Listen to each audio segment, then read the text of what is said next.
Hello, friends, and welcome back to Malicious Compliance Stories. Wow, her little game of pretending she was sick and she was not sick is unacceptable and shows she cannot be trusted around your children, OP, especially alone. But before we begin, best way to support our channel is to leave comments, like, and subscribe with the turned-on bell so you don't miss the new video every single day. Here we go. Mom kidnapped our kids and said she didn't know it was against the rules. So my wife and I have two kids, a nearly 3-year-old and an 18-month-old. We want to cruise to the Bahamas for 2, meaning the kids couldn't go. My mother volunteers to watch the kids. Great, it's all settled. We're going to get away for a week and have some time for ourselves. As the date approaches, Mom starts talking about having the kids at her house for the week. We told her we were under the impression that she was going to be at our house. All the kids' stuff is here. Our home is a single story and easy to track the kids in. It's significantly closer to all of their doctors for emergencies. We're talking 20 minutes versus an hour and a half, and our house is baby-proofed where hers is not. So we said we felt that they should be at our house, and if that didn't work for her, we would make other arrangements. She said our house was fine, but days later says she'd like to be at her house because my siblings who still live with her could help watch the kids. These are the same siblings who we were told needed to be instructed on how to be nice to toddlers, which is why we weren't invited to Thanksgiving. No thanks, we'll get you support through our own channels, people you know and like who can pop in to get you relief and help out. We leave for our trip, though, as we're showing Mom where everything is and going over food and snacks. She's more interested in playing with the kids than learning where the diapers are. So day 1 in the boat, my wife uses the boat's internet to do a video call to check on the kids. All seems fine, but my mother tells her not to call again for the rest of the trip because it may upset the children. My wife doesn't tell me about that part of their convo right away, but as soon as she does, we call her back. When she answers, she's at her house with the kids, and you can see brand new kids' apparel and paraphernalia in the background. I asked her what happened, and she tells me she was really sick and thinks she got norovirus. What the hell? Super nauseous. It was all she could do to call her brother, who lives 5 minutes from me, to have him pack the kids in my wife's car and drive an hour and a half to her house. So you were so sick that you couldn't watch the kids, but you could drive home in a car that wasn't yours and endanger kids that aren't yours in the event that you pass out or spontaneously start vomiting while on the freeway, potentially killing our children? Why didn't you call the list of people who said they'd come help? They had set aside parts of their weeks to come out and support with their time and money. Do they even know the kids aren't home? Do you know one person is staying in a hotel to be 10 minutes from you in case of emergency? Now they're an hour and a half from home and none the wiser for what's happening. The first thing she says is she really was sick. I never accused her of not being sick. I doubted it, but I never said it. Then she tells me how dare I judge her for her decisions, and she doesn't have to justify herself to me, and that she doesn't have to watch my kids. I told her to pack my kids up in the car and take them home. Someone else was going to watch them. When she dropped the kids off, she was nasty to their new caretakers and sulked. As soon as I knew the kids were safe, I sent her a message saying she clearly didn't respect us as parents. Doesn't matter how many kids she raised, these are ours, and she sure as hell needed to justify herself and check in with us if she was too sick to do her job. We have the right to know what's going on with our kids, and any sane person would call and ask us what we wanted them to do before packing the kids up and taking them away. If the roles were reversed, she would have absolutely lost her mind. And I know because I've seen it. And that she didn't need to see the kids again if she was going to go that far out of her way to undermine us and then act like a spoiled child to family and friends when she gets caught. Then, next day, she replied to the message saying she didn't realize she did anything that was that far out of expected parameters. Yeah, her words. And that she recognized that parents had their own rules and she would have to learn ours.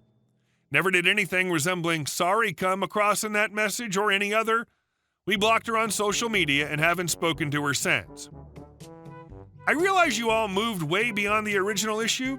Well done, by the way, but I have to say that telling you that you can't call your own children when on holiday because it will upset them is just crazy. And our second story. Force field not included with cake purchase. I used to work in a bakery that was part of a retail grocery chain. We had ridiculously talented decorators for a place like that, so we were actually a really popular pick when it came to wedding cakes. The brides were always tricky to deal with. Very few seemed like bridezillas, but they tended to be so stressed, scatterbrained, and emotionally spent from trying to plan a wedding that things could get volatile fast.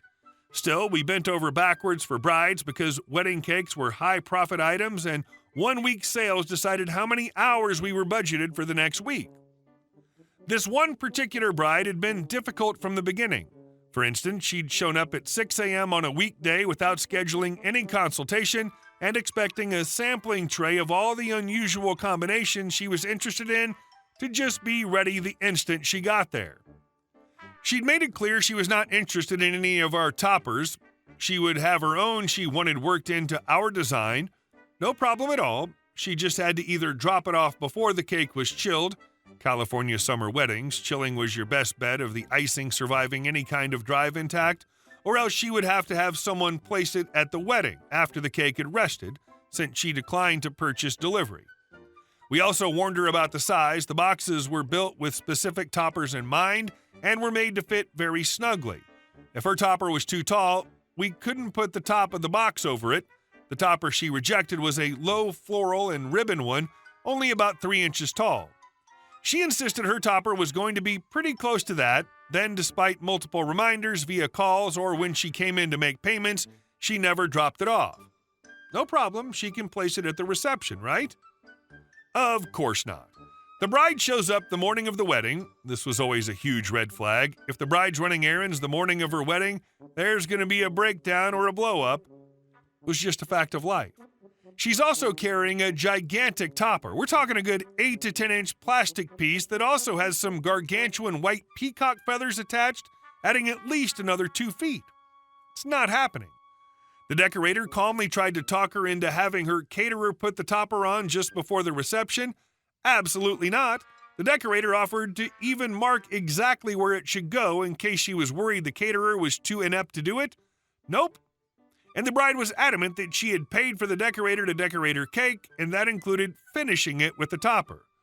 Apparently, we were trying to rip her off by wanting to put a lid on her box, and by not trying to ram a giant topper into cold icing that could crack or separate from the cake if pushed on. The defeated decorator finally placed it, pushing it in a bit, but mostly trying to glue it on with some room temperature icing. Then we built the lower portion of the transport box around the cake and loaded it on a cart so I could walk it to the car. As soon as we got to the parking lot, the bride made a beeline for a topless Jeep, and my stomach sank. This was a really dumb idea. I tried to convince the bride she had a delicate cake and she just essentially added a big feathered sail to, and we could either get the store manager to approve a free delivery, or she should find someone with a car to come snag it for her, or we could pop the topper off and put a lid on the box. I was treated to a shrieking meltdown about wasting her time, not listening, treating her like she was stupid, blah, blah, blah. So I load the cake into the too small seat and head back inside to wait. I only had to wait about a half an hour. The assistant manager of the store, one of the worst managers I've ever dealt with, sauntered back to tell us he'd been dealing with a frantic, sobbing bride because we had ruined her cake topper. Once she hit the freeway speeds, the topper had sailed right off the cake to its doom. Then, when she was finally able to turn around and come back to the store, she noticed a live bug and some specks stuck to the top of the cake, which began to melt as it sat in the blazing hot sun while she threw a fit in the store. Rather than contact us while she was here so we could patch up the cake and put a lid on the box, now the topper was dead, he'd simply refunded her $750 of her purchase price, then lumbered back to tear into us for not doing anything to placate the customer. Despite him not letting us know she was back in the store. We were across a gigantic store in the opposite corner with no visibility of the customer service or manager's offices, with tons of customers and a wall of loud machines running constantly, drowning out even the loudest of customers on the other side of the store. The worst part was the return was enough to bump a decorator and a clerk down to part-time for the next week, which was absolutely packed with special orders, all because we couldn't protect a bride from herself. And honestly, I still felt bad she took the topless buggy cake to her wedding. If the manager had just told us she was back, we could have whipped up a patch job and some sort of topper and put a frickin' lid on the box. The customer's always right, especially when they're wrong. And our last story. HOA towed my friend's vehicles without proper rules or signage. I recently purchased a condo and was having some friends help me paint. We all checked the surrounding signage at the gates, at the entrance, and at the parking site to verify that my friends could park in unmarked spots. Later that evening, both my friends' cars were towed by HOA security. Given that my friends were doing me a favor, I paid for their car retrieval fees, totaling $680. I rechecked all signs throughout the premise, the CC&Rs, as well as the rules and regulations once received, and did not find any info stating that guest cars were not allowed to park in unmarked spaces. I presented my case at the January HOA board meeting, and the HOA president told me the HOA would get back to me, but that the HOA was not responsible. I also handed the HOA president an internal dispute resolution, but I have yet to hear back from the HOA. I'm thinking about attending the next HOA meeting and handing them another internal dispute resolution and an alternative dispute resolution. $680 is a lot of money. I can already tell this HOA is dysfunctional. I didn't even obtain the HOA rules and regulations during escrow due to a mistake. Edit. We went to small claims court, we filed the paperwork, and the HOA didn't even bother to respond to the court summons, filed for a default judgment, and 2 days later we had a letter stating my friends were owed twice what they had paid to get their cars out of the tow lot.